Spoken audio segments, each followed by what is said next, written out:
e depois a gente vai para o último caso, que é um pouco mais complexo, para a gente poder concluir. Então esse é o caso que está narrado no livro No Mundo Maior, que é o Fabrício. Fabrício já é um senhor que estava em vias de desencarnar, então o André Luiz vai visitar junto com os seus tutores espirituais e amigos para observar o fenômeno que estava acontecendo. E então chega o netinho desse senhor, porque ele já em vias de desencarnar diz assim: chame o meu neto. E aí eles vão narrar um pouco dessa cena para a gente entender melhor e contextualizar. Passa para nós, por gentileza. E então o Calderaro fala para o André Luiz: olha, este é o ex-pai de Fabrício, que volta ao convívio do filho delinquente pelas portas benditas da reencarnação. É o único neto do enfermo e mais tarde assumirá a direção dos patrimônios materiais da família, bens que inicialmente lhe pertenciam. A lei jamais dorme. Então tem dois pontos aqui que particularmente me chamou a atenção lendo esse texto. O primeiro é: aquele senhor em vias de desencarnar pede para chamar o neto, que na verdade é a reencarnação do pai. E isso é importante nós lembrarmos dentro do nosso conceito familiar, não que busquemos saber quem foi quem, mas é comum, costumeiro, como nós acabamos de estudar, que reencarnemos dentro da consanguinidade. Isso é normal, tá, gente? Então, quando nós também, se porventura tivermos algum tipo de dificuldade com os nossos parentes, a parentela, a consanguinidade, podemos pensar: e se esse indivíduo fosse meu pai, meu avô, alguém com quem eu tanto amei? Entender isso é muito importante. E um outro ponto que é fundamental é notar que muitas famílias se desestruturam devido às questões materiais. Então, o neto do Fabrício é o patriarca que fundou uma organização comercial que gerou muitos bens para aquela família.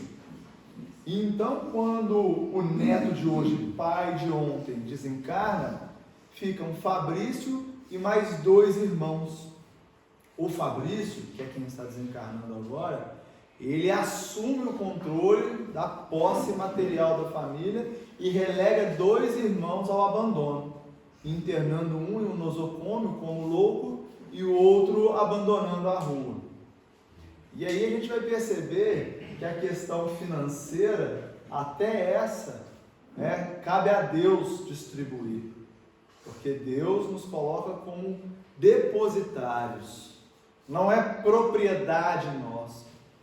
Então, aquele que iniciou esse projeto financeiramente muito bem sucedido e que foi um homem de bem, seus filhos, ou um dos seus filhos, usa disso para infelizmente criar um problema muito grave, porque o Fabrício ele era considerado um esquizofrênico, para vocês terem ideia. Por quê? Porque ele ouvia vozes dizendo que iria matá-lo e perseguindo.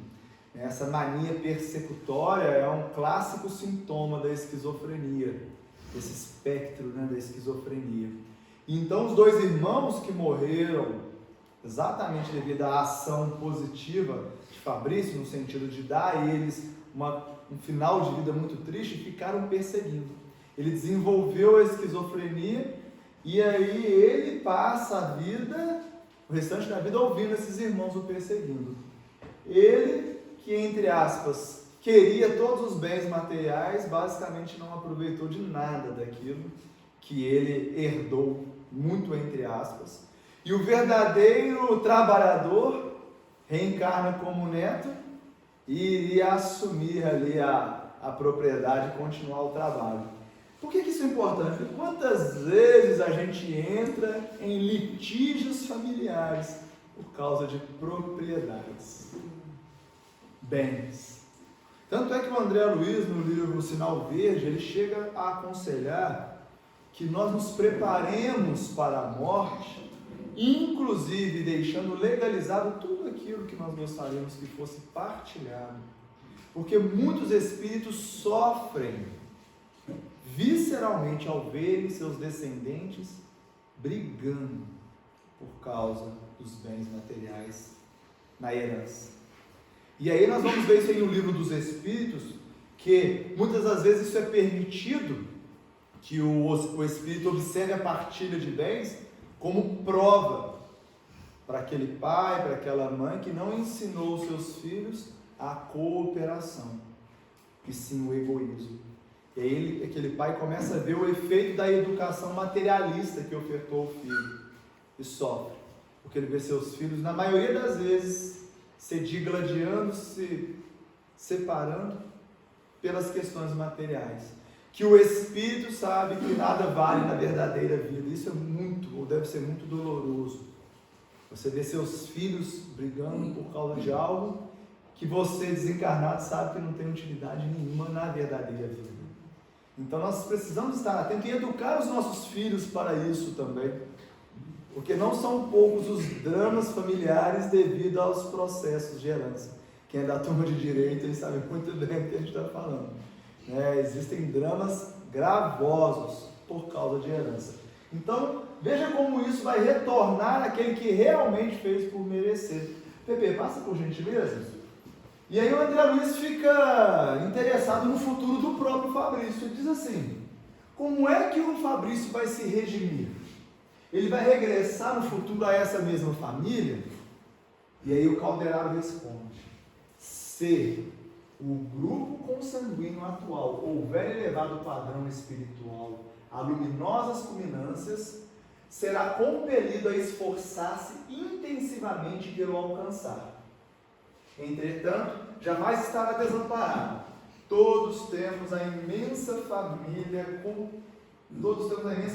dentro da qual nos integramos desde a origem, que é a humanidade. E isso a gente precisa levar muito a sério. O que o diálogo de André Luiz e Calderaro está dizendo é o seguinte: se os nossos entes queridos evoluírem e nós formos renitentes no mal, nem reencarnar com eles nós vamos poder. Isso é sério. Ontem eu contei brevemente o caso de uma mocinha, né? Se sentia ovelha negra, foi exatamente isso. Uma encarnação pretérita, ela desvalorizou pais que foram muito bons para ela. Esses seres evoluíram e ela precisou reencarnar junto a pais bastante enérgicos para ser o mais brando possível. Então isso nos chama a atenção sobre o caminhar juntos enquanto família. Vamos caminhar juntos. Vamos cooperar uns com os outros na evolução desses seres que estão conosco. Se gostamos ou queremos, a companhia desses seres, isso é importante. Porque senão nós vamos ter que reencarnar num círculo em que nós somos estranhos no ninho, literalmente. E eu, particularmente, ouço muitos relatos desse. Indivíduos que se sentem totalmente estranhos naquele núcleo familiar. Porque a família espiritual que ele tem mais afinidade avançou. Nós não vamos ficar desamparados, a nossa família é a humanidade, é isso que o Calderaro disse. Mas nós não necessitaríamos reencarnar num núcleo familiar difícil, em que às vezes eu sofro desprezo, abandono, a gente está falando agora de abandono. Será que seria necessário? Então, caminhar com os nossos entes queridos é inteligente.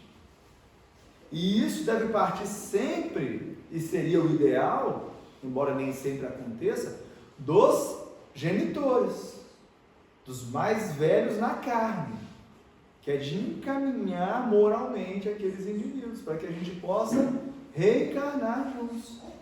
Aí lá em casa, quando a gente quer brincar, quando alguém faz alguma coisa não muito correta, a gente fala: na próxima não vai reencarnar não, hein? Essa família não. A gente já brinca assim, né? Na próxima vai reencarnar em outra família, ou eu vou reencarnar em outra família.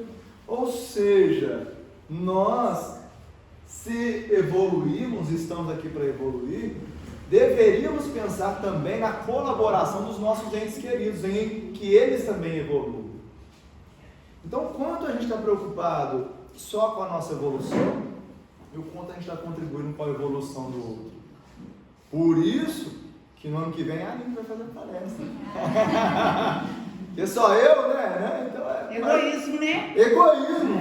Não gosta, é porque eu não gosto de falar, né, Nilce? Esse que é o meu problema.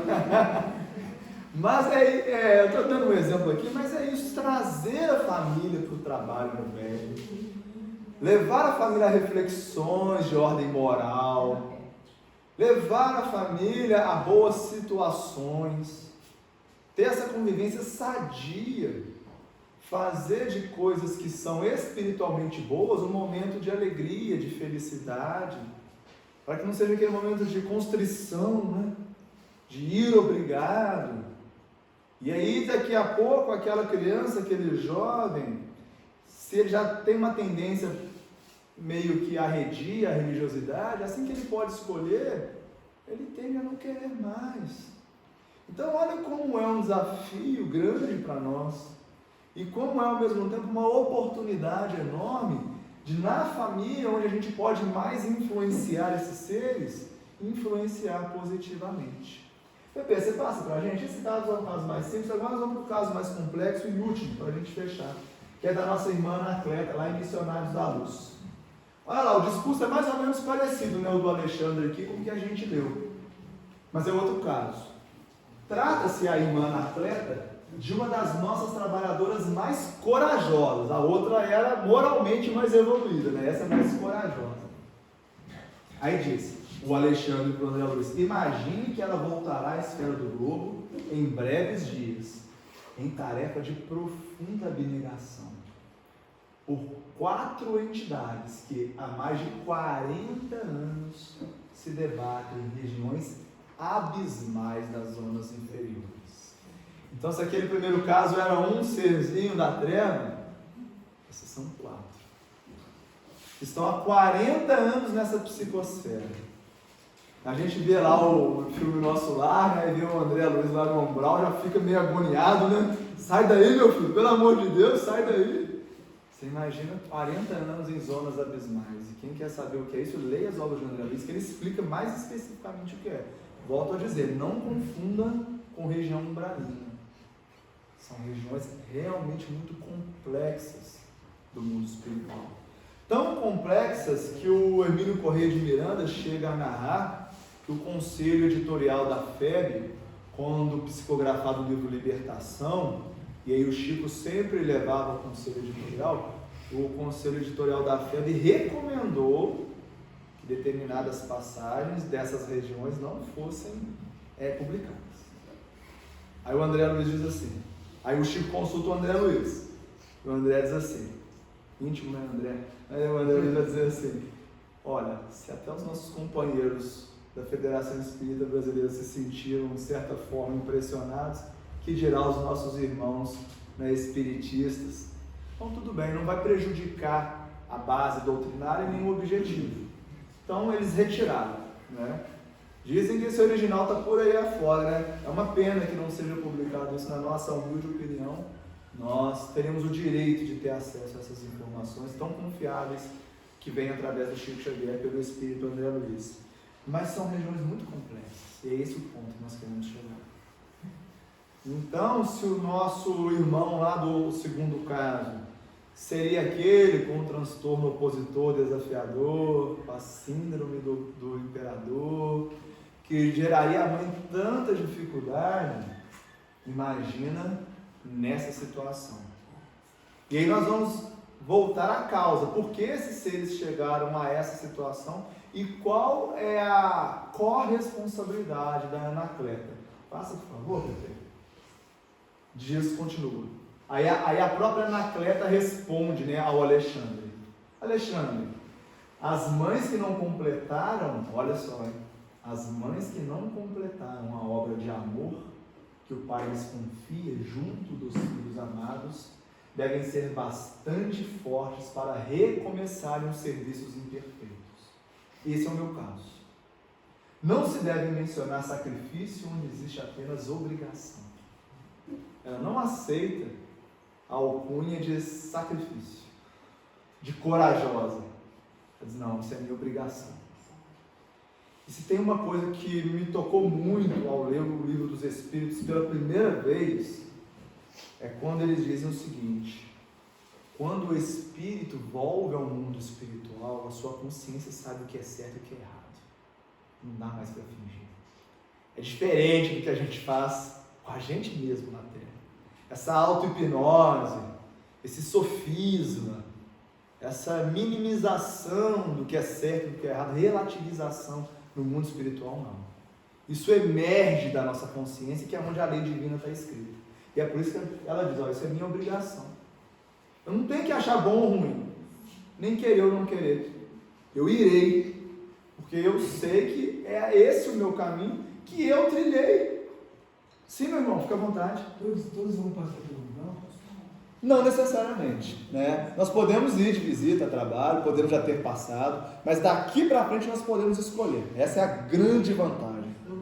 Eu brinco com o pessoal o seguinte, que eu me recuso a beber mais água barrenta daquele umbral. E por isso que todo trabalho é vendido. Por isso que quando a gente vem fazer o trabalho do bem, qual é o seu nome, meu irmão? Roberto. A gente aceita, óbvio, a gratidão, as gentilezas, mas nós é que somos gratos. Porque somos nós os espíritos endividados e que Deus permite, através da reparação, no trabalho do bem, a nossa reconciliação com Ele. Eu não preciso reencarnar necessariamente em condições lastimáveis, expiatórias, graves. Eu posso me arrepender e reparar. Que é o que a gente lê lá naquele item do Código Penal da Vida Futura que eu falei, é o 17º, sobre o conceito de arrependimento, reparação e expiação. E lá Kardec ensina que quando a gente se arrepende e repara, a gente não precisa expiar, a gente não precisa voltar com dano ou passar por ele a partir daqui para frente. Essa é uma escolha, consciente ou inconsciente. E se fosse assim, eu estava perdido, rapaz. Não, tá vendo? É muito boa essas perguntas, Roberto. Eu te agradeço por elas, porque são perguntas que às vezes as pessoas não se sentem à vontade em fazer, ouvem por aí de fontes não doutrinárias, como tatuagem, vai ficar com um perispírito tatuado. Você já ouviu essa também? Tem um monte. A gente podia ficar aqui até amanhã de manhã falando desses dogmas, que não tem nada a ver com o espiritismo. Nada a ver. O espiritismo liberta as consciências. Ele não prende as consciências. O espiritismo vem dizer o seguinte: a caridade é a salvação. E aí vale mais o quê? O indivíduo que ouve Beethoven e rouba e mata? O indivíduo que vai a um show de rock, todo de preto, cabeludo e tatuado, e que pega o irmão que está à margem do caminho e oferece um alimento, que visita crianças enfermas. Essa é a parábola do samaritano.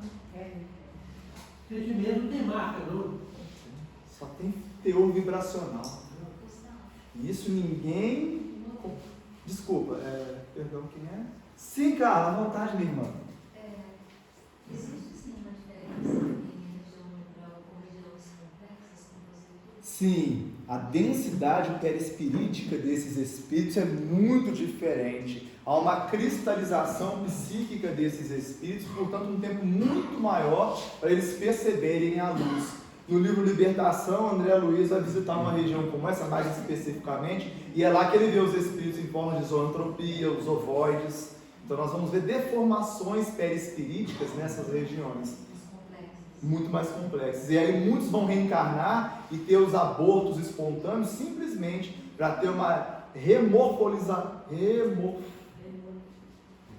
a forma hominal voltar.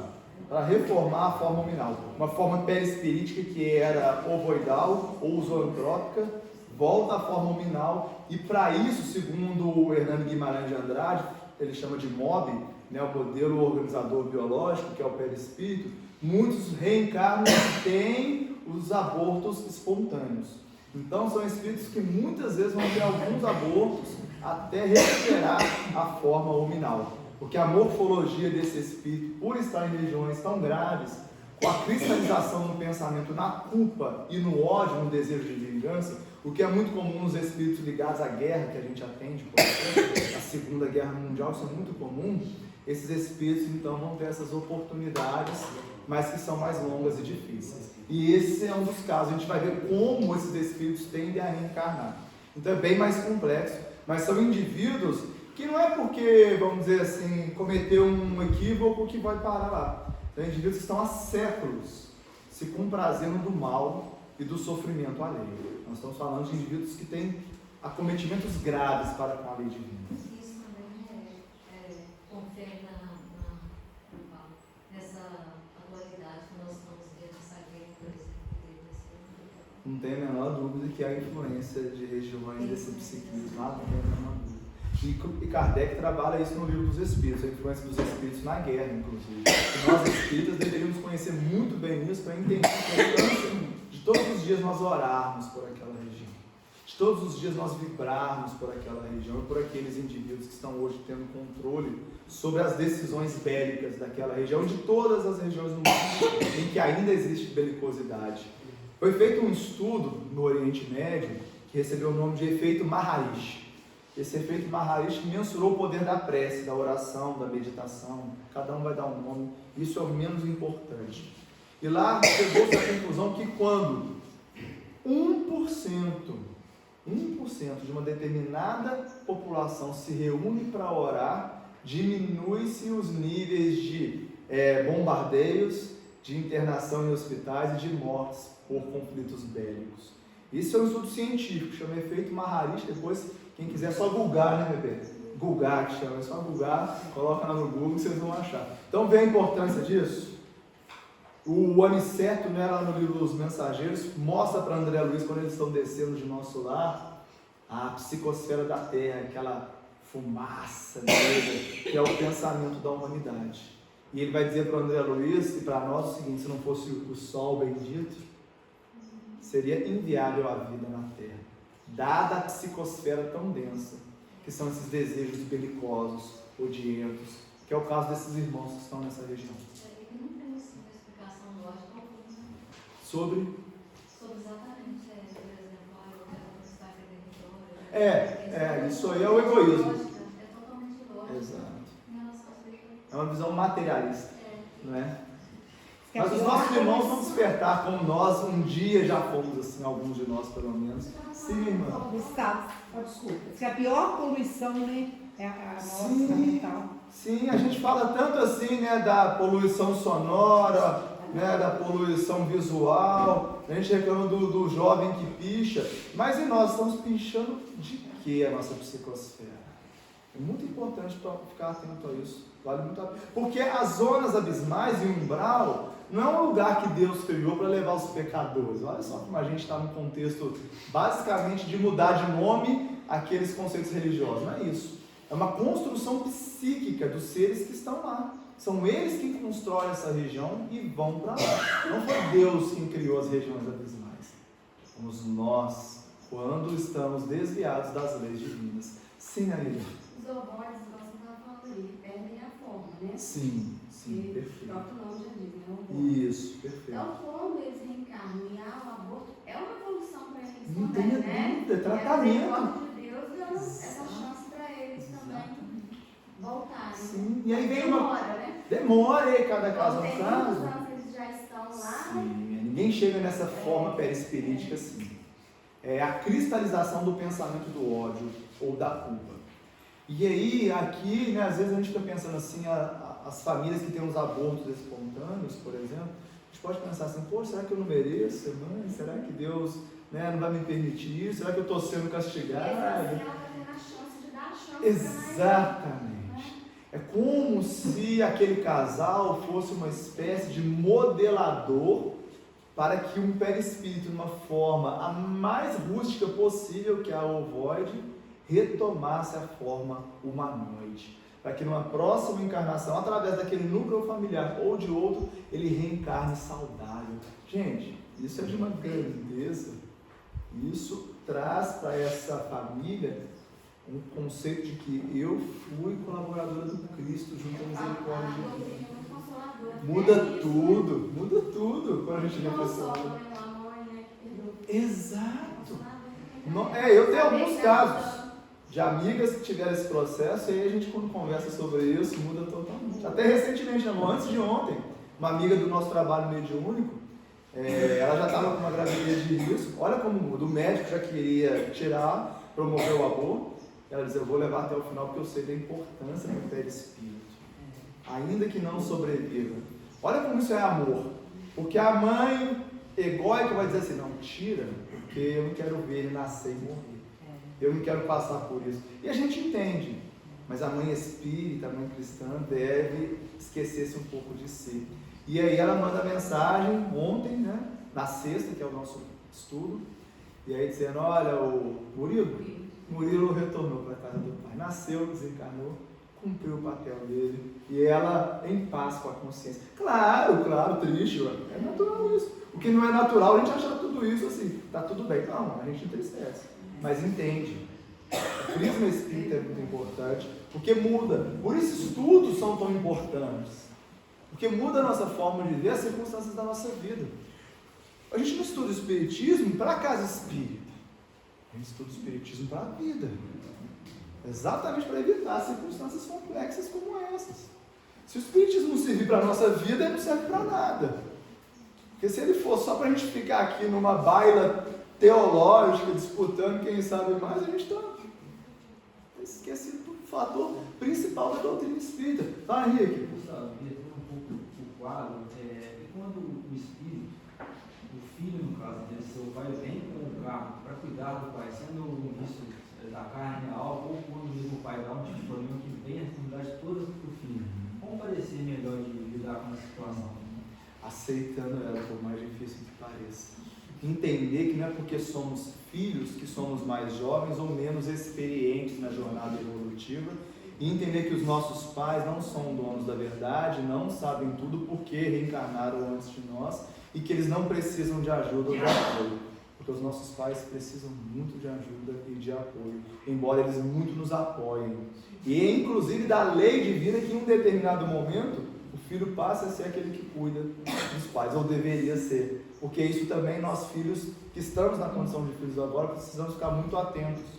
É óbvio que existem muitos casos específicos, mas em geral é responsabilidade do filho também cuidar do pai. Lembra o caso lá dos 6, lá do nosso lar? Espíritos muito mais evoluídos, eles iriam ajudar o Otávio no futuro, embora no momento da infância o Otávio seria um apoio para esses filhos. Então aceitar isso é muito importante e mudar o paradigma material de que o que os pais falam vai ser sempre a verdade absoluta, que meus pais não precisam de ajuda ou não querem ajuda. Porque às vezes eles só não querem transmitir isso para não sobrecarregar nós que somos filhos. E nós precisamos encontrar uma brecha nesses corações dizendo, está tudo bem eu te ajudar, não é problema para mim te ajudar. E está tudo bem você aceitar ajuda, assumir isso. Mas como cada caso é um caso, eu estou trazendo aqui de uma forma geral o seguinte, precisamos aceitar essa oportunidade, eu vou chamar assim. Gustavo, Sim, meu caro. Falar do André, que ele fala que aqui é um mal colabora para o bem. Sim. É mistério que vem o escândalo, mas é daquilo que vem. Então, ou seja, há uma necessidade desse processo acontecer. Então, depois que ela diz isso, só para a gente concluir, senão daqui a pouco eu vou receber dados mentais do estômago de alguns. Faça fazer o favor, Pepe. É que é tanta coisa boa, se deixasse a gente ir embora mesmo. Aí ele explica, né? O Alexandre explica, ó. Viciando o afeto de mãe, de novo, estão vendo como é muito parecido os dois casos? Viciando o afeto de mãe com excessos de meiguice desarrazoada. Esse é o diagnóstico do que ela fez. E como consequência indireta, os 4 filhos da encarnação anterior, que estão nas zonas abismais, não encontraram recursos para a jornada de redenção. 3 desses filhos e uma jovem, cuja preparação intelectual exigira os mais árduos sacrifícios, caíram muito cedo em desregramentos de natureza física e moral, os vícios, né, físicos e morais. Tão degradantes foram esses desregramentos que perderam muito cedo o templo do corpo, entrando em regiões baixas, tristes condições, ou seja, são suicidas indiretos, com a corresponsabilidade da mãe, devido aos excessos de meiguice. Esses filhos simplesmente achavam que poderiam fazer tudo na hora que queriam, do jeito que queriam. E aí entra um ponto importante, que é nós termos energia no momento certo, para dizer até aqui tudo bem, a partir daqui não. A partir daqui quando você tiver a sua vida, a sua casa, seu sustento, você é livre. Porque nós também, pais, não podemos achar que nós vamos ter, como infelizmente está acontecendo hoje, a responsabilidade de cuidar de adolescentes de 35, 40 anos que moram com os pais e dependem dos pais, que não querem sair de casa, que não querem trabalhar, que não querem estudar, porque tem conforto, que não tem nenhuma responsabilidade. Esse tem sido um fenômeno muito comum. Inclusive alguns amigos meus da minha idade, não sou tão jovem assim. Né, bebê? Então, esse excesso é muito perigoso. E eu sei que a linha é tênue, não, mas eu amo, eu tenho o dever de ajudar, de fazer o bem. Mas o que é fazer o bem e o que é ajudar de fato? É da guarida à preguiça, à ociosidade, ao vício? Eu me recordo quando jovem, né, um amigo da minha idade jogava bola comigo na época, eu queria ser jogador de futebol, né? Mas o nosso amigo, ele era de uma família bastante famosa lá da cidade, família, né, historicamente reconhecida, então tinham muitos bens, muitas fazendas, posses. E aí, num determinado dia a gente recebe a notícia. Ele desde muito cedo já dirigia o carro, sem carteira, com 14, 15 anos. E aí a idade veio, começou a beber, enfim. Ele era o que para muitos jovens é o herói, né? Aquela música 16, né, do Legião Urbana conta um pouco sobre isso, né, do João Roberto. Ele era o João Roberto, né? Era o maioral, né, da música, né, um olhar muito materialista. Tá? E aí, num determinado dia, ele foi no treino, era um sábado de manhã, e aí, enfim, a gente chegou em casa e teve a notícia desse jovem que sofreu um acidente automobilístico, estava embriagado e desencarnou. Suicídio. Porque isso é um suicídio. E isso me chocou pela primeira vez. Esse negócio não é brincadeira. Na época eu nem sonhava em conhecer o Espiritismo, mas eu pensei assim, esse negócio não é brincadeira de ficar dirigindo e bebendo. E aí, eu me lembro só muito dos pais, dois médicos famosos na cidade, como eles estavam. E aquilo doeu muito no meu coração. Era um jovem de 16, 17 anos. Aí eu fico pensando assim, né? Eu fiquei pensando, quando eu tiver um filho, quando ele tiver as coisas dele, ele vai fazer o que ele quiser. Mas enquanto ele depender de mim, vai ser como deve ser, como é certo. Porque essa é a nossa responsabilidade. Nós precisamos entender que nós somos responsáveis pelos jovens que estão sob nossa tutela. Não adianta. Se eles ainda assim cometerem seus equívocos, aí a responsabilidade é deles. Mas nós temos o dever de alertar, orientar e evangelizar. E desde a primeira infância, porque não adianta também você virar para um adolescente de 15, 16 anos e começar a querer uma mudança brusca para ele. Quem aqui não é de berço espírita sabe quanto tempo está levando para nós nos melhorarmos moralmente. E aí querer que um jovem simplesmente vire santo da noite para o dia é pedir demais, até porque a gente não sabe de onde vem esse espírito. Então nós temos que dosar isso e com equilíbrio trabalhar isso. Nós não temos excessos de meiguice, porque isso gera consequências muito graves. Você passa por gentileza? Pra gente sim. Como a gente, tipo assim, a gente vê, até no caso de família da gente. Sim. Mãe tratando o filho desse jeito. Sim. A gente, como parente vê, o que a gente pode fazer? Porque a mãe não faz. Então, a gente de perto, assim, o que a gente pode fazer para ajudar isso? Essa é uma questão tão difícil, né? Eu acho que acontece na maioria das famílias, sabe? Que a gente tem sempre um primo, um irmão, uma tia, né? Eu sei como é que é. E aí, qual é o seu nome, irmã? Lívia. Sabe o que acontece nesses momentos? Vai depender muito da relação que você tem com esse parente, que são os pais. Mas o ideal, no mundo ideal, vamos chamar assim, o ideal é chamar esses pais para observarem os dados estatísticos. Eu gosto muito de trabalhar com isso, porque a gente sabe do conceito da religião que nem todos estão abertos. Você vai falar de espiritismo, às vezes a pessoa não é espírita. A pessoa nem é religiosa. Até porque, na minha opinião, o pai desprevenido, ele não está muito ligado à verdadeira religião. Embora possa ir a templos religiosos, inclusive a casa espírita. Mas mostrar, olha, você sabe que acidentes automobilísticos é a maior causa de morte do mundo. sabe que a correlação com álcool e direção é muito grave. Você sabe que esse passar a mão hoje, amanhã pode virar isso, porque hoje os professores, não sei se tem professor de escola aqui, pode até falar com mais propriedade, mas o que eu ouço dos professores é que os pais hoje são advogados dos filhos. E isso é uma coisa que a gente sempre falou na escola, né? Olha, Pedro sabe disso. Eles estão vindo aqui para serem instruídos e moralmente observados, para que a gente eduque. Então, por favor, tudo que ele fizer de errado, nos avise. Porque nós não vamos achar que a culpa é de vocês. Porque a escola tem outro fator, outra importância, que não é essa. Mas podemos trabalhar juntos. Então, trazer isso para os pais, a importância dos dados estatísticos, da temeridade que é criar alguém assim, inclusive com um caso, por exemplo, eu contei um caso aqui, com certeza vocês devem conhecer um caso próximo, de um jovem que teve um incidente devido a essas fatalidades da vida. É importante. Isso vai resolver? Eu diria que não, porque os próprios pais me parecem ainda pouco despertos para isso. Mas aí é o que Cristo diz o seguinte: vai e faz a sua parte.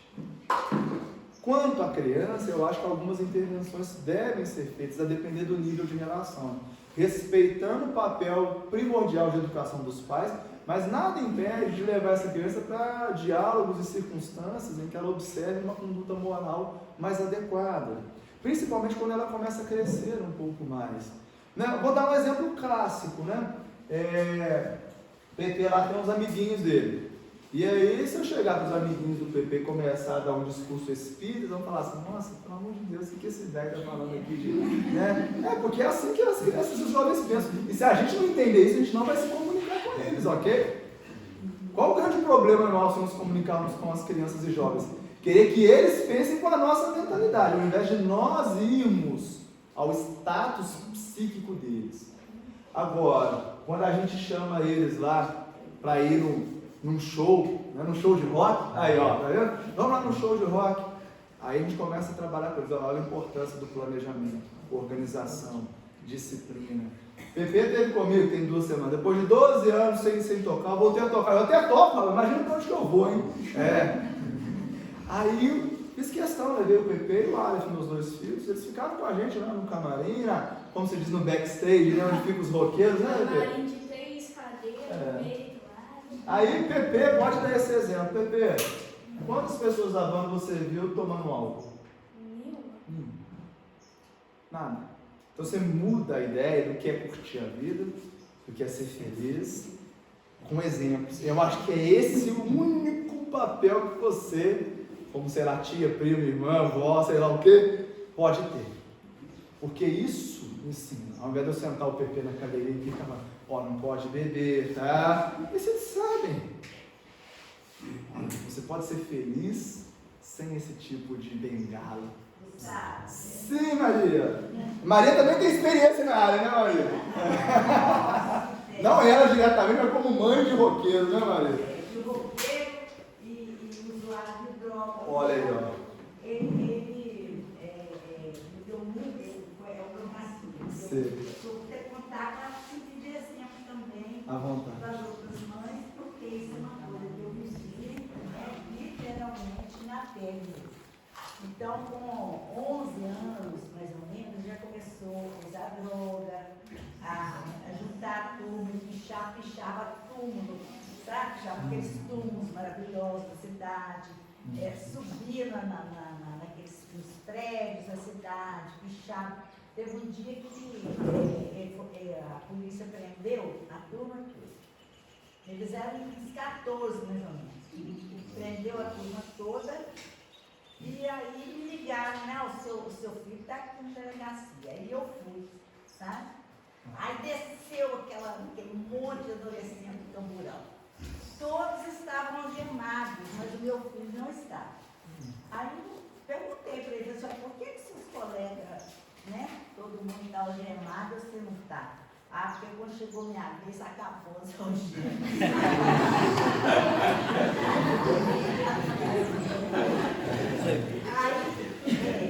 Era uma luta, sabe? Como eu tenho experiência com meu marido, era militar, foi delegado em várias cidades.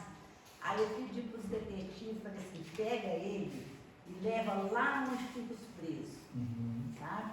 Leva ele onde ficam os presos, pede para dar uma volta lá.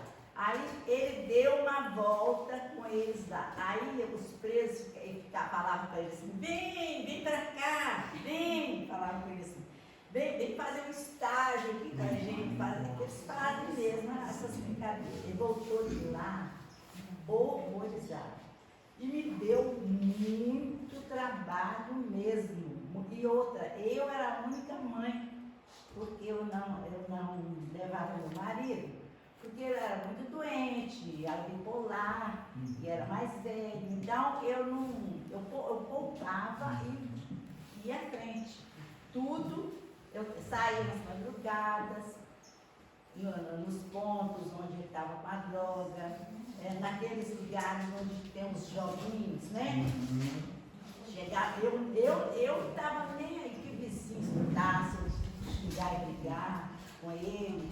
Eu não estava nem aí quando eu chegava naqueles lugares onde estava lá os joguinhos assim, eu pegava, mas eu cansei de rasgar as camisas dele toda. Chegava, pegava pelo colarinho, jogava dentro do carro e levava para casa.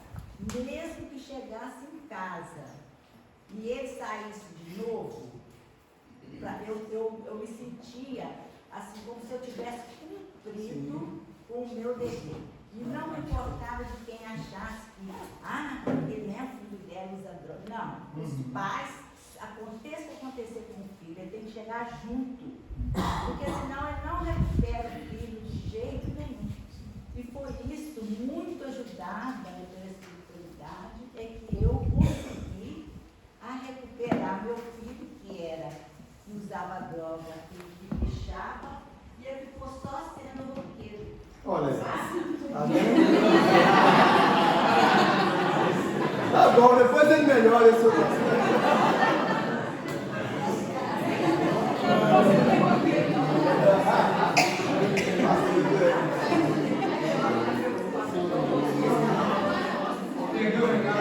Entendi,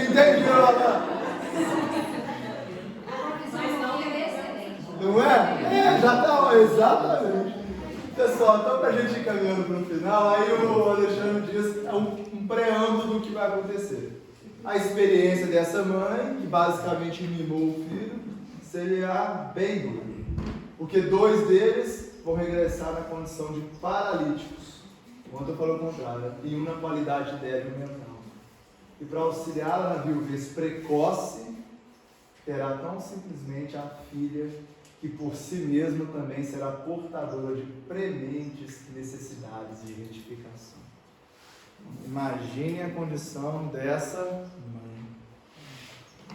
Pelos, entre aspas, muito entre aspas, simples fato de ter dado guarida ao egoísmo e à vaidade dos filhos, utilizando de um poder circunstancial do dinheiro, para que eles utilizassem dos recursos negativamente, criando nesses indivíduos um débito grande para com a lei divina, pelo suicídio indireto.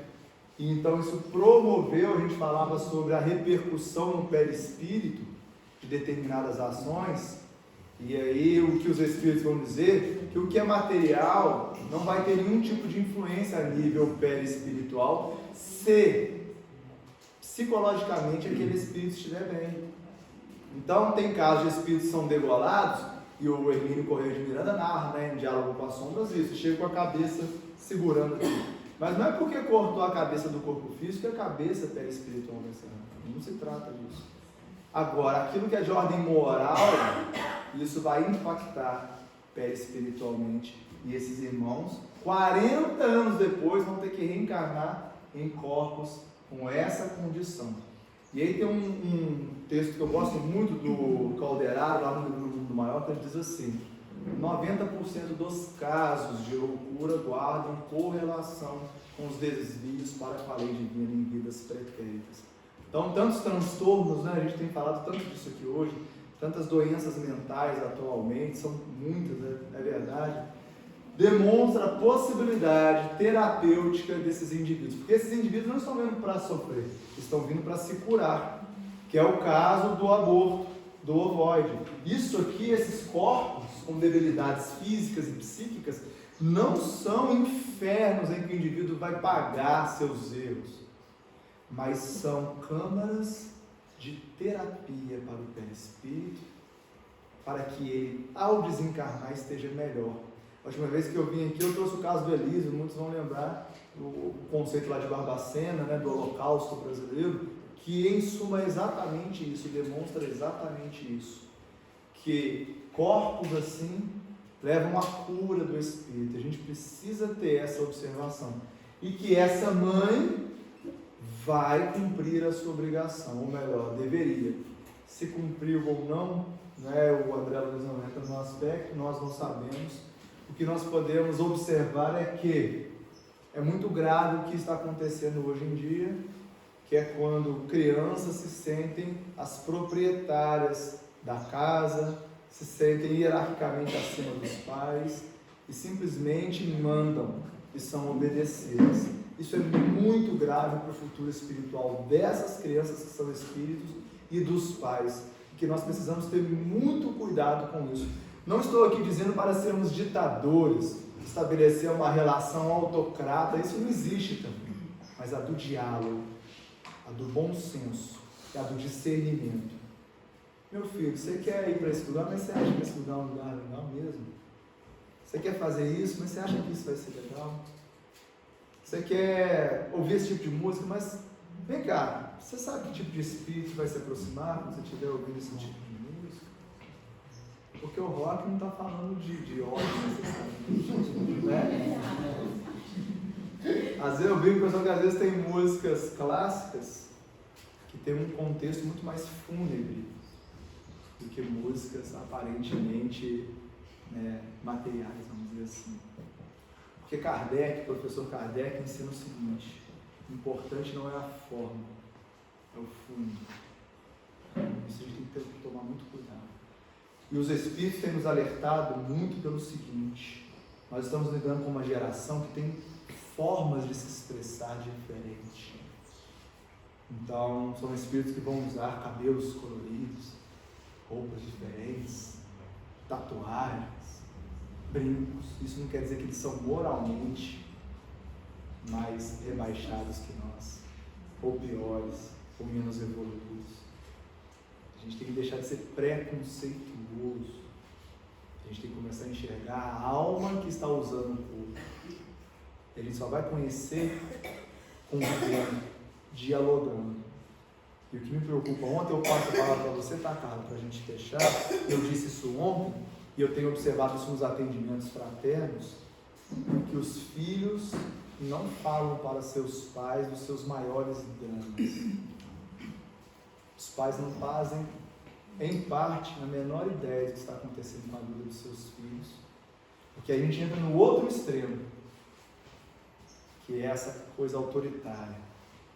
Falou uma coisa que eu não gosto, dá uma bofetada na cara. Eu mando, você obedece. Isso não gera relação. Relação fraterna. A relação tem que ser fraterna. E é um grande desafio para todos nós. Não existe a fórmula certa. Nós vamos descobrindo que cada espírito é um. Mas nós precisamos nos esforçar para isso. Para estabelecer relações positivas, para que eles se abram. Para que eles estejam conosco nos nossos momentos da vida, no dia a dia, e nós estejamos com eles. Para que não haja nada para ser escondido.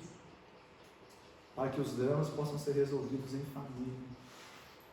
Porque, na nossa opinião, muito do que hoje existe de tentativa de autoextermínio seria resolvido com um diálogo em família. O autoflagelo guarda muita relação com isso, nós temos observado isso demais. Então, uma responsabilidade para nós que recebemos de Deus seus filhos, os filhos de Deus, para tomarmos cuidado, sem excesso de meiguice, mas também sem excesso de autoritarismo, de preconceito, de julgamento. E esse é um exercício muito difícil, porque as gerações estão se transformando cada vez mais rápido. Antes nós tínhamos gerações, né, de 35, 40 anos, hoje a cada 10 anos são gerações totalmente diferentes. E nós precisamos ir a eles, porque eles não virão a nós. Esse é o passo do amor. É o Cristo que, verbo se faz carne. É um ser celeste, angélico, que reencarna no mundo de provas e expiações. O que ele está dizendo? Eu vou àqueles que estão menos evoluídos. Eu não espero que eles venham. Eu vou aos enfermos, aos doentes, aos ladrões, às prostitutas, aos homens de má fé, na vida pública e na vida religiosa. Eu não espero que eles venham, porque eles não têm condição. Nós precisamos ir aos filhos, aos netos, aos sobrinhos, que eles não estão em condições de vir até nós momentaneamente, para que assim eles façam com os seus filhos, netos e sobrinhos. Para a gente fechar, a Carla quer comentar, depois o nosso irmão, tá bem? Gustavo, a dúvida que eu tenho é uma dúvida simples, mas ao mesmo tempo assim, muito moderna, sabe? Sim. Porque anteriormente, as pessoas da minha geração, ou que chegaram bem antes de mim, eram muito assim educados através muito da autoridade, pela força dos pais, com os avós, e assim sucessivamente. Nós temos que obedecer, sem obedecer. Era mais a base da força, não era aquele respeito, era mais assim, aquele Deus, vamos não fizer isso, né? Eu sou protetor. Agora, é claro que a gente compreende, pelo menos eu, sabe, compreendo perfeitamente que ele ensinou da forma que ele entendeu. Então, para ele, aquilo ali era uma forma de amor. Exato. Agora, hoje, por exemplo, o diálogo é mega importante, né? Mega importante. Inclusive, o pai, assim, a mãe, pelo menos na minha opinião, né? Não ser assim, mostrar para o filho que é um coleguinha dele, mas igualmente você falou, olha, mas quem dá as cartas sou eu, que sou seu pai. Eu quero ser seu melhor amigo. Conta comigo para tudo, mas você precisa compreender que quem dá as cartas sou eu sou seu tutor. Então, essa mocidade, é claro que nós sabemos que nós somos espíritos na forma humana, né? O espírito sopra onde quer. Então, uma criança, por exemplo, um menino, que ele nasce com muitos gostos, preferências, e se sente feliz com coisas que meninas são acostumadas, ou vice-versa, aí vão crescendo, os pais vão fazendo o possível. Agora, uma evolução tão grande da palavra de verdade, que quando eu era, por exemplo, adolescente, eu era mocinha, falava, vamos criar o orgulho dele. Então, hoje, por exemplo, a LGBT e tal, aparecendo em novelas, aparecendo em programas como a Ana Maria Braga, como o Luciano Huck, fazendo assim com os pais marindo, batendo pau e tal, eu não sei isso aí. Porque eu acho assim, que amar é tranquilo saber dizer não. Não é saber dizer sim para tudo. Às vezes são pessoas maravilhosas, são pessoas que só fazem um bem, são pessoas que têm um excelente caráter, mas isso seria assim um choque para certas crianças e certos idosos, não seria assim uma liberdade exacerbada, onde fala, o importante é ser feliz. Mas o bonzinho tem uma diferença de ser bondoso. O bondoso, eu quero o melhor para você, segundo a vontade do Pai. Agora, o bonzinho, eu quero te ver rindo até dos tempos, desde que você esteja feliz. Qual é a opinião da espiritualidade sobre esse tipo de comportamento? Cada vez mais aberto, cada vez mais aberto. Tá. Isso é um seminário, né? Mas, resumidamente, que nós podemos ir falar porque é importante. Inclusive, os encontros de jovem é o que nós temos mais falado, sabe, cara? É uma obrigação nossa falar com os jovens sobre isso. O que o Espiritismo propõe. Não é o escopo do trabalho, não vou ter tempo, mas eu sugiro, não só para Carla, para todos nós, a leitura do livro Vida e Sexo, de Emmanuel. Lá ele fala coisas que a gente nem imagina que Emmanuel falaria, sobre o conceito, né, de heteroafetividade, bissexualidade. Nós espíritas precisamos estudar esses temas, porque são temas que os jovens querem conversar. Eu vou dizer, não vou falar com você sobre isso? Não, eu vou te explicar sobre vida e sexo. O sexo e destino vale a pena também, que é do André Luiz. Mas olha, pais precisam estudar esse livro Vida e Sexo, para dialogar com os filhos. Então, Carla, eu vou me ater a essa sugestão, porque é um tema que, para eu chegar à minha conclusão, eu preciso desenvolver uma longa linha de raciocínio. Tá bem? Tá bom? Inclusive, eu tenho assim, ex-alunos, sabe? Garotos, rapazes, assim, sabe? Normalmente, famílias muito boas, que hoje são completamente, assim, entregues a esse mundo, entendeu? Então, quer dizer, eu tenho uma opinião espiritualmente formada, assim,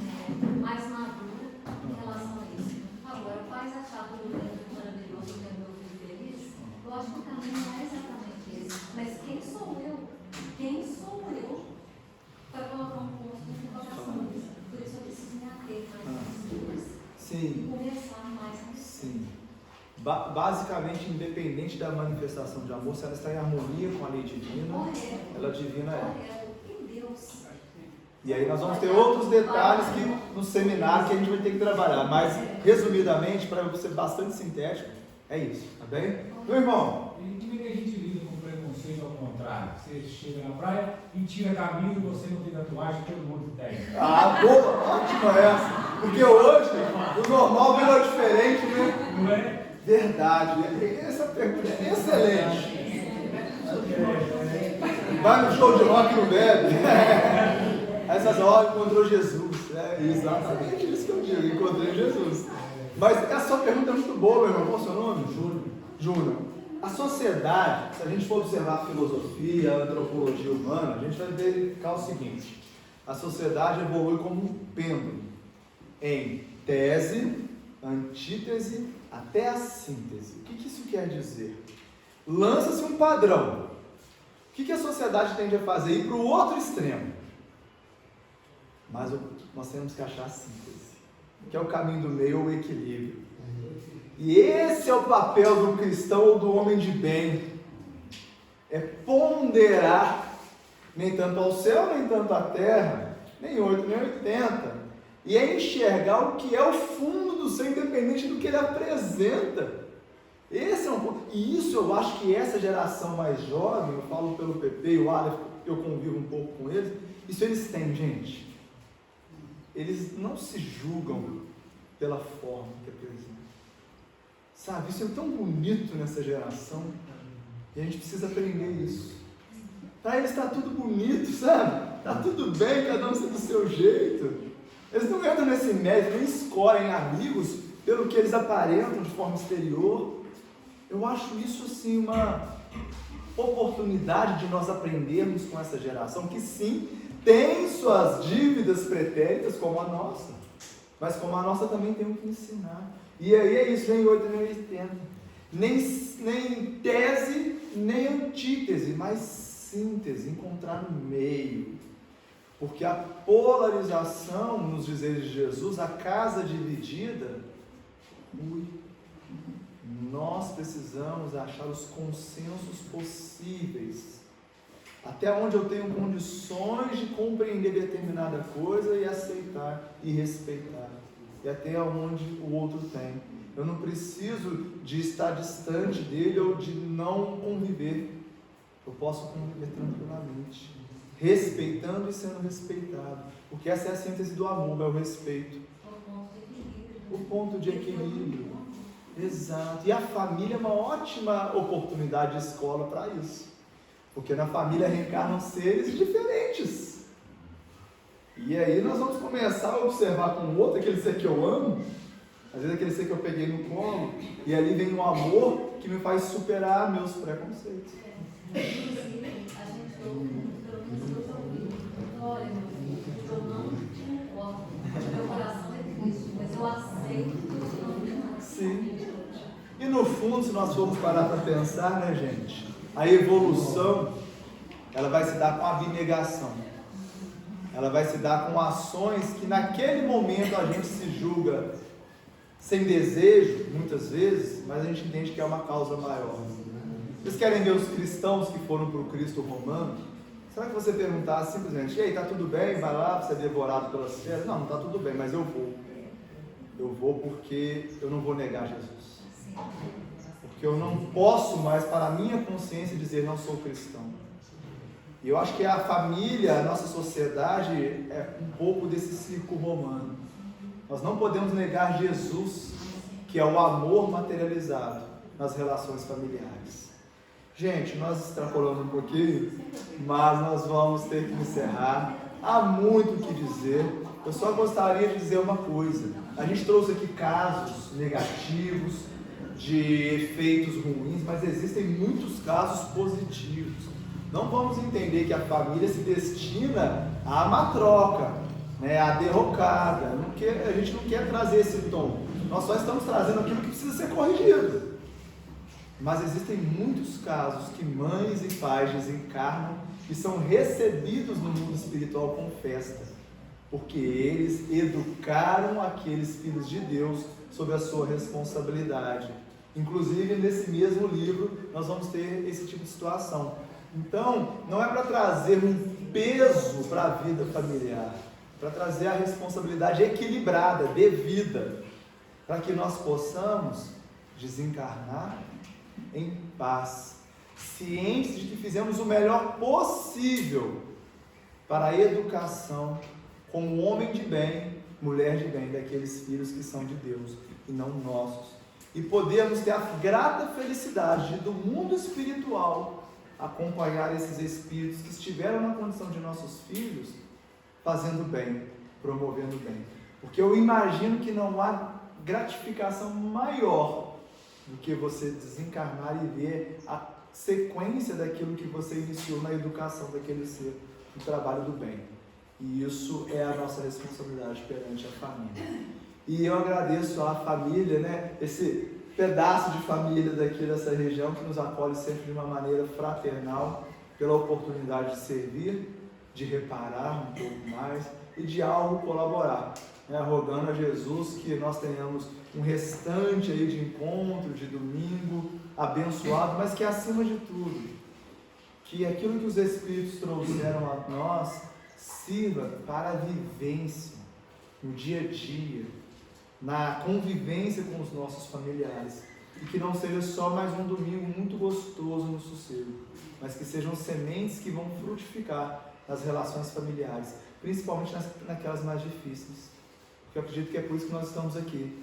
Temos dramas familiares que gostaríamos de resolver ou de ajudar a resolver, e eu espero sinceramente que o que nós fomos aqui meros instrumentos de selecionar trechos tenha servido para os irmãos e para as irmãs aqui presentes. Que a paz do Cristo seja sempre com vocês, paz e bem a todos, e até uma próxima. Devolvo para a